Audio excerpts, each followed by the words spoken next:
Welcome back आपके साथ। और आज जो बच्चों की एक्टिविटीज़ पर और उनकी जो तरबियत उनके वालिदैन की तरफ से होती है या स्कूल की तरफ से होती है, उस पर हम डिस्कस कर रहे हैं डॉक्टर आबिद हुसैन मिर्ज़ा साहब से। और बड़ी अच्छी यहाँ पर आज मिसालें मिल रही हैं कि क्यों बच्चों में इतनी ज़्यादा, क्योंकि बच्चे ज़्यादा करप्शन की तरफ जा रहे हैं और बच्चों ने ही आगे चलकर इस मुल्क को संभालना है और इस पाकिस्तान का नाम ऊँचा करना है। लेकिन अगर हमारी जो बुनियादें कमज़ोर हों तो फिर कहते हैं कि जी वो घर की तामीर भी बड़ी कमज़ोर साबित होती है।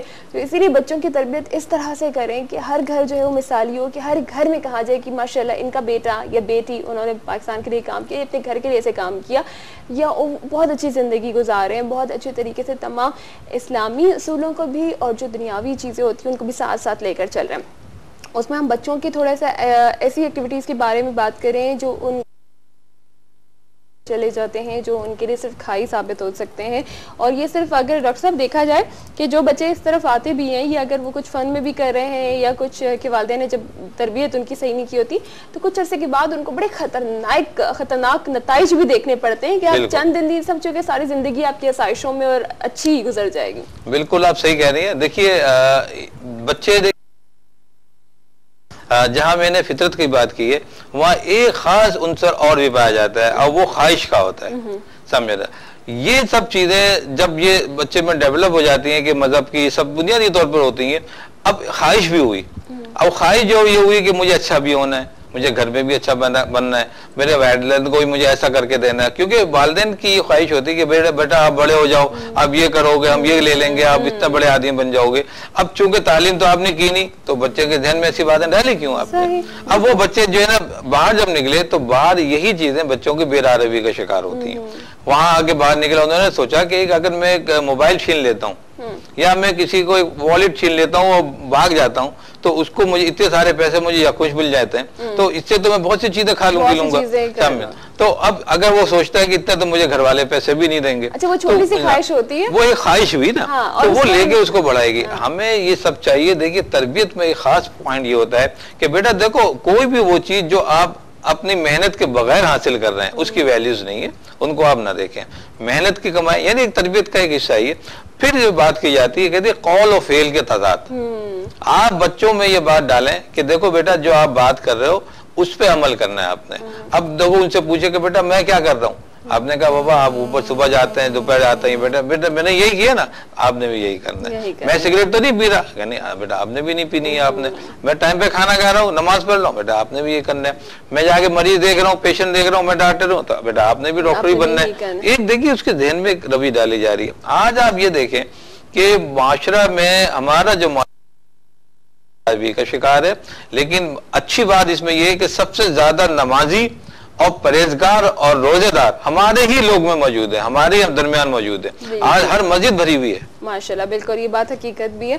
थोड़ी सी एक देखा जाए कि छोटी छोटी सी ख्वाहिशात जो आपके बच्चों के बिगाड़ का सबब बनती हैं, आपकी रोक टोक ना होना, आपका उनको ना पूछना, आपका उनकी हरकतों पे नज़र ना रखना, ये कितने बड़े आगे चलकर ख़तरनाक सिचुएशन इख्तियार कर सकता है। इसका अंदाज़ा जब होता है जब वक्त हाथ से निकल जाता है। तो उस सूरत में कि अगर आप अपने बच्चों को देख रहे हैं, उनके सिर्फ छोटी छोटी सी एक्टिविटीज़ को देखें, जब आप मुतमईन हो जाएं कि जी हाँ ये सब कुछ सही चल रहा है, कुछ अर्से तक नोटिस ज़रूरी नहीं कि आपको लगे अब बच्चा हमारा जो है वो ख़राब हो गया, अब इसके ऊपर नज़र रखनी पड़ेगी। मेरा ख्याल है कि हर वालिदैन को चाहे बच्चे में कोई ऐसी चीज़ नजर आए ना आए, बच्चों की एक्टिविटीज़ पे नज़र रखनी चाहिए। चेक एंड बैलेंस अगर स्ट्रॉन्ग हो जाए वालिदैन का और टीचर का तो मैं ये समझता हूँ माशरा जल्दी सही हो जाएगा। जिम्मेदारी होती है। इसी तरह वो अलग है कि बड़े हो गए तो हुकूमत चेक एंड बैलेंस का कंट्रोल करे। और देखिए ना आज अगर कोई कानून अगर किसी जगह पर नहीं है तो वही वारदात हो सकती है। अब मान लो वो ये माशरा ये देखिए मैंने मना कर दिया कि इस कमरे में कोई नहीं आए, एक रूल मैंने अंदा दिया कोई भी नहीं आएगा।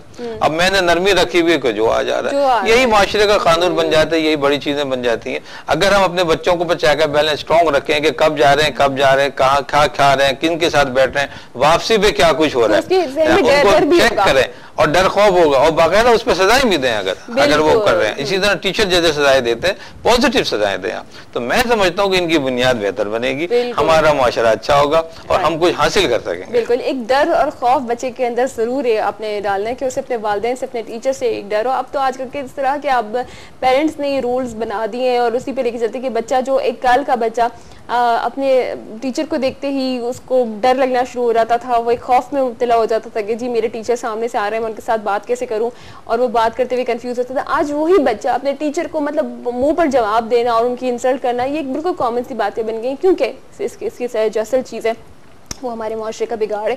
वालिदैन बड़ा मतलब परेशान हो जाते हैं, आपको टीचर ने ये कहा, ओके कल हम आपके स्कूल आएंगे और अभी टीचर की क्लास लेते हैं कि टीचर ने ये कैसे किया, मतलब बच्चे के दिन में डाल दिया कि टीचर आपको कोई कुछ कह ही नहीं सकता। तो बच्चा डरे तो किससे डरे, बिल्कुल डरे तो किससे डरे। और सही करने के वक्त आपके हाथ में, आपके बच्चे छोटे हैं, वो देख भी रहे होंगे शो, जो कुछ आप जैसा कर रहे हैं वही आपके बच्चे पे करते जा रहे हैं। आपके घर में लड़ाई झगड़े हो रहे हैं तो बच्चों ने भी लड़ाई झगड़े करने, आप झूठ बोलते हैं आपके बच्चे भी झूठ बोलेंगे, आप गलत काम कर रहे हैं तो आपके बच्चे भी गलत काम करेंगे। बेशक अगर कहीं आपने उनको टोक भी दिया तो वो आपसे छुप के कर लेंगे, इसमें ऐसी कौन सी बात है, वो आपसे छुप कर कहीं ना कहीं कर लेंगे। तो इसीलिए बहुत ही ज्यादा अपने रूल्स एंड रेगुलेशंस को स्ट्रॉन्ग रखें। कि आपने डॉक्टर साहब ने बड़ी अच्छी मिसाल दी है कि अगर उन्होंने मना कर दिया कि जी ये काम नहीं होना, और उसमें उन्होंने किसी को भी नरमी नहीं दी कि चलो जी कुछ बंदे, अच्छा फला बंदा आएगा तो उसको अंदर आने देना, और खास तौर पे उसके लिए इजाजत है, तो वो लोग बोलेंगे चलो जी हम भी पर्ची से काम निकाल लेते हैं, हम भी ऐसे कर लेते हैं, ये काम हो जाएगा। तो जहाँ पे वही कौम तरक्की करती है, वही कौम कामयाबी हासिल करती है जहाँ पर तमाम रूल्स एंड रेगुलेशन सबके लिए यकसा हो, अमीर हो गरीब हो कोई भी हो, उसके लिए सारे जो रूल्स हैं वो यकसा हो। हमारे इस्लाम के देखे सबक यही है कि हम में से कोई भी जो है ना वो बरतर नहीं है।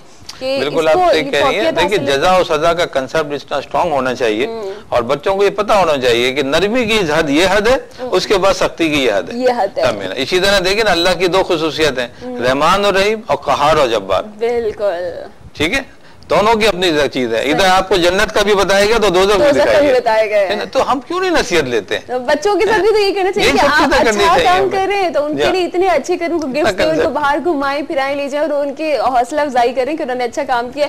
बुरा किया है तो फिर सजा इतनी सख्त होनी चाहिए कि दूसरे टाइम सोचे ही ना कि हम ये काम करें, बल्कि वो आगे भी जाके दूसरे बच्चों को भी सिखाएं कि नहीं ये काम नहीं करना, या मैं तुम्हारे ग्रुप से अलग हो जाता हूँ, या मैं तुम्हारा ग्रुप छोड़ देता हूँ, व्हाटएवर, इस तरह की जो भी चीज़ है। टाइम भी हमारे यहाँ पर जनाब बिल्कुल खत्म हो रहा है। डॉक्टर साहब ने इतनी अच्छी बातें हमारे साथ शेयर की हैं माशाल्लाह डॉक्टर साहब, और ये जो आज का शो है मैं इस लिहाज से भी बहुत अच्छा समझती हूँ कि इसमें एक हमने तामीरी काम भी किया है कि इस किस्म के शो होने चाहिए। और मैं समझता हूँ कि डॉक्टर साहब यही नहीं है कि हेल्थ के ऊपर बात करता हूँ। देखिए इतने किस्म के मरीज हमारे पास आते हैं, जितना एक्सपीरियंस हमें मरीज को समझने का और उनके नेचर को समझने का, हम तो एक समझ ले कि स्कॉलर बन जाते हैं समझना। तो ये बहुत खूबसूरत बात है कि हम आके मीडिया पे ये बातें जो हमारे साथ हमने देखी है लोगों को वो बताएं, तो मैं समझता हूँ माशाल्लाह और बेहतर माशाल्लाह। आज का ये शो कि अगर किसी एक को भी क्लिक करिए ना, एक बच्चा भी संभल गया और सुधर गया तो बहुत ही हमारे लिए कामयाबी की बात है। Thank you so much doctor साहब, दुआओं में याद रखिएगा।